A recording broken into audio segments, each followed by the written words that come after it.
Hi friends, అందరికీ నమస్తే. Welcome back to my YouTube channel your సెష్న. ఈరోజు టాపిక్ ఏంటి అంటే how to be successful in లైఫ్లో సక్సెస్ అవ్వాలంటే మనం ఏం చేయాలి అనే టాపిక్ గురించి ఈరోజు డిస్కస్ చేద్దాం.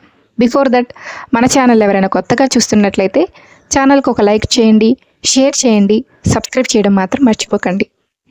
మన లైఫ్ అనేది ఒక 4 థింగ్స్ మీద డిపెండ్ అయి ఉంటుంది: ఆరోగ్యం, కెరియర్, రిలేషన్షిప్స్, అలాగే స్పిరిచువాలిటీ.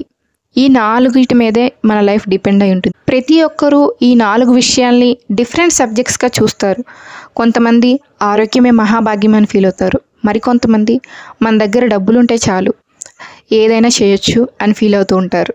బట్ ఫ్యాక్ట్ ఏంటి అంటే, ఎవరైతే ఈ 4 విషయాల్ని ఒకే పాత్లో తీసుకొని వెళ్తారో, ఈ 4ని బ్యాలెన్స్ చేసుకుంటూ ఒక సరైన పాత్ని ఎన్నుకుంటారో వాళ్ళే లైఫ్లో సక్సెస్ఫుల్ అవుతారు. ఆరోగ్యం బాగుండి అందరితో రిలేషన్షిప్స్ బాగున్నాయి కానీ మనం సంపాదించట్లేదు, అప్పుడు మన లైఫ్లో సాటిస్ఫాక్షన్ ఉంటుందా? ఉండదు. మనం ఆరోగ్యంగా ఉన్నాము, ఫైనాన్షియల్గా వెల్ సెటిల్డ్, డబ్బులు బాగా ఉన్నాయి, బట్ ఎవరితోనూ రిలేషన్షిప్ సరిగ్గా లేవు, ఎవరితోనూ ఎటువంటి కనెక్షన్ లేకుండా మనం ఉండగలమా? మనకి చాలామంది తెలుసు, ప్రపంచంలో చాలామంది ఉన్నారు, బట్ మనకి వాళ్ళకి ఎటువంటి కనెక్షన్ లేదు. మన లైఫ్లో జరిగే ఏ విషయాల్ని వేరొకరితో షేర్ చేసుకోలేకపోతున్నాము, హ్యాపీగా ఫీల్ అవ్వలేకపోతున్నాము. ఇలా రిలేషన్షిప్ సరిగ్గా లేనప్పుడు మన లైఫ్లో లోన్లీనెస్ అనే ఒక ఫేజ్ వస్తుంది. ప్రెజెంట్ ఎవరైతే ఆ లోన్లీనెస్ ఫేజ్లో ఉన్నారో మీ అందరికీ ఒకటే చెప్పాలనుకుంటున్నాను, ఈ లోన్లీనెస్ అనేది లైఫ్లో ఒక ఫేజ్ మాత్రమే. ఆ ఫేజ్ని దాటాలంటే మీరు అందరితోటి రిలేషన్షిప్ సరిగ్గా మెయింటైన్ చేసుకోవాలి. ఇలా ప్రతిదీ లైఫ్లో బ్యాలెన్స్ చేసుకోవాలి. ఆరోగ్యం బాగుండాలి, డబ్బులు బాగా సంపాదించాలి, రిలేషన్షిప్స్ కూడా సరిగ్గా మెయింటైన్ చేయాలి. సరిగ్గా మెయింటైన్ చేయలేకపోతే లైఫ్లో ఏదో ఒక వెళ్తుంటుంది. అలాగే స్పిరిచువాలిటీకి దగ్గరగా ఉండాలి. ఇలా ఈ 4ని బ్యాలెన్స్ చేసుకోవాలి. ఈ 4ని ఎలా బ్యాలెన్స్ చేసుకోవాలంటే, మన ఆరోగ్యం బాగుండాలి అంటే మన నోటికి కంట్రోల్ పెట్టుకోవాలి. సెల్ఫ్ కంట్రోల్ అనేది పెట్టుకోవాలి. ఏది పడితే అది తినడం మానేయాలి. ప్రతిరోజు ఒక డే రొటీన్ని సెట్ చేసుకొని ఎక్సర్సైజ్ చేయాలి, బాగా కష్టపడాలి, ఫిజికల్గా బాగా కష్టపడాలి. అప్పుడే మన ఆరోగ్యం చాలా బాగుంటుంది. రెండవది, రిలేషన్షిప్స్ బాగుండాలంటే మనం ఎవరితో అయినా కానీ, ఫర్ ఎగ్జాంపుల్ ఒక అమ్మాయితో కానీ, ఒక అబ్బాయితో కానీ, మన పేరెంట్స్తో కానీ, ఇంట్లో వాళ్ళతో కానీ, ఎవరితో అయినా కానీ ఒక రిలేషన్షిప్ మెయింటైన్ చేసేటప్పుడు వాళ్ళ నుంచి ఏం ఎక్స్పెక్ట్ చేస్తాం? ఒక పాజిటివిటీ. మనం లైఫ్లో ఏమేమైతే గోత్రూ అవుతున్నామో అవన్నీ షేర్ చేసుకుంటూ వాళ్ళ నుంచి కూడా అది ఎక్స్పెక్ట్ చేస్తూ ఉంటాము. సో ఆ love and support. As a human beings మనం అందరం ఎమోషనల్ డిపెండెన్సీ కోసం చూస్తూ ఉంటాము, అది చాలా కామన్. బట్ ఈ రిలేషన్షిప్స్ అన్నీ సరిగ్గా ఉండాలి అంటే మనం ఎదుటి వాళ్ళ నుంచి ఏదైతే కోరుకుంటున్నామో మనం కూడా అది 100% ఇస్తున్నామా లేదా అని చూసుకోవాలి. ప్రతి ఒక్కరూ వాళ్ళ లైఫ్లో జరిగే హ్యాపీ మూమెంట్స్ కానీ, సాడ్ మూమెంట్స్ కానీ ఎవరితో ఒకరితో పంచుకోవాలని అనుకుంటారు.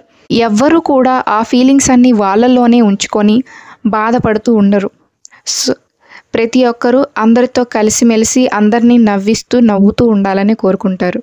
కెరియర్ బాగుండాలి అంటే మనం చేసే పనిలో, మనం ఎన్నుకున్న దారిలో మనం బ్లడ్ అండ్ సౌల్ పెట్టి కష్టపడి మనల్ని మనం ప్రూవ్ చేసుకుంటూ డబ్బులు సంపాదించాలి. ఎవరికైనా సరే ఆర్థికంగా ఎదగాలి అంటే 2 విషయాలు కామన్గా ఉండాలి. ఒకటి, మనం చేసే పనిలో నైపుణ్యం ఉండాలి. అలాగే ఎదుటివారికి మన మాట మీద నమ్మకం అనేది ఉండాలి.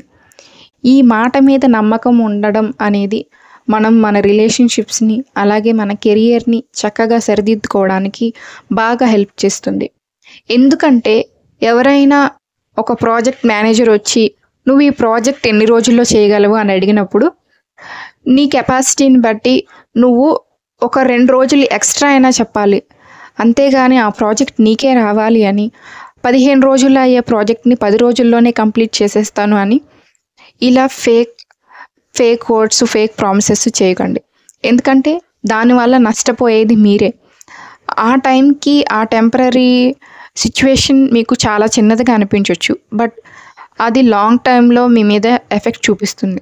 ఎందుకంటే మీ మాట మీద నమ్మకం లేకపోవడం వల్ల రేపు పొద్దున్న మీరు ఆన్ టైంలో ఈ ప్రాజెక్ట్ని డెలివర్ చేయలేరు అని ఆ ప్రాజెక్ట్ మేనేజర్కి మీ మీద ఒక ముద్ర పడిపోతుంది. అలాగే రిలేషన్షిప్స్లో కూడా ప్రతి ఒక్కరికి మీరు మాట్లాడేదే మీరు చేస్తారు అనే నమ్మకాన్ని మీ మీద క్రియేట్ చేసుకోండి. అప్పుడే మిమ్మల్ని ఎవ్వరూ విడిచిపెట్టాలని అనుకోరు. ఎదుటి వాళ్ళు మీ నుంచి కూడా చాలా ఎక్స్పెక్ట్ చేస్తూ ఉంటారు. అలాగే మిమ్మల్ని నమ్మి కొన్ని సీక్రెట్స్ అవి కూడా మీతో షేర్ చేసుకుంటూ ఉంటారు. అలాంటి సీక్రెట్స్ని మీరు వేరే వాళ్ళకి చెప్పేయడం వల్ల మీకున్న రిలేషన్షిప్ కూడా తెగిపోవచ్చు. ఇలా మీ నోరుని కంట్రోల్లో పెట్టుకుంటే ఆరోగ్యం బాగుంటుంది, మీ రిలేషన్షిప్స్ బాగుంటాయి, మీ కెరియర్ కూడా బాగుంటుంది. తక్కువ మాట్లాడండి, ఎక్కువ పని చేసి చూపించండి. ఎక్కువ పని చేసినా పర్వాలేదు కానీ తక్కువ షార్టేజ్తో మీరు మిమ్మల్ని మీరే మోసం చేసుకోకండి.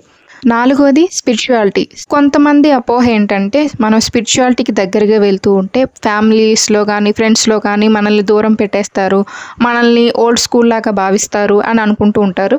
బట్ మీకు స్పిరిచువాలిటీ అంటే ఇంట్రెస్ట్ ఉన్నప్పుడు ప్రతిరోజు కొంత సమయం యోగా చేయడం కానీ లేదా మెడిటేషన్ చేయడం కానీ ఇలాంటివి ఎన్నుకొని మీరు స్పిరిచువాలిటీకి దగ్గరగా ఉండడంలో తప్పేమీ లేదు. అలా ఉన్నప్పుడు మీలో ఒక ఇన్నర్ పీస్ అనేది క్రియేట్ అవుతుంది. లోన్లీనెస్ కానీ హెల్త్ ఇష్యూస్ కానీ లోన్లీనెస్ కానీ ఏవైనా సరే మీరు ఇన్నర్గా పీస్గా ఉన్నప్పుడే, హ్యాపీగా ఉన్నప్పుడు మాత్రమే వీటన్నిటిని బ్యాలెన్స్ చేయగలుగుతారు. ఆరోగ్యం బాగుండాలి, హెల్త్ బాగుండాలి, రిలేషన్షిప్స్ బాగుండాలి, అలాగే స్పిరిచువాలిటీకి దగ్గరగా ఉండాలి. ఈ 4ని కంట్రోల్ చేసేది మన నోరు మాత్రమే. తక్కువగా మాట్లాడండి, ఎక్కువగా పని చేయండి, ఎవరిని బాధ పెట్టేలాగా మాట్లాడకండి. So be careful. ఈ 4 విషయాల్ని బ్యాలెన్స్ చేసుకోవడానికి ఈ వీడియో హెల్ప్ అవుతుంది అనుకుంటున్నాను. Please do like, share and subscribe to yours Ashna. Bye. Thank you for watching my video till the end. Yours Ashna.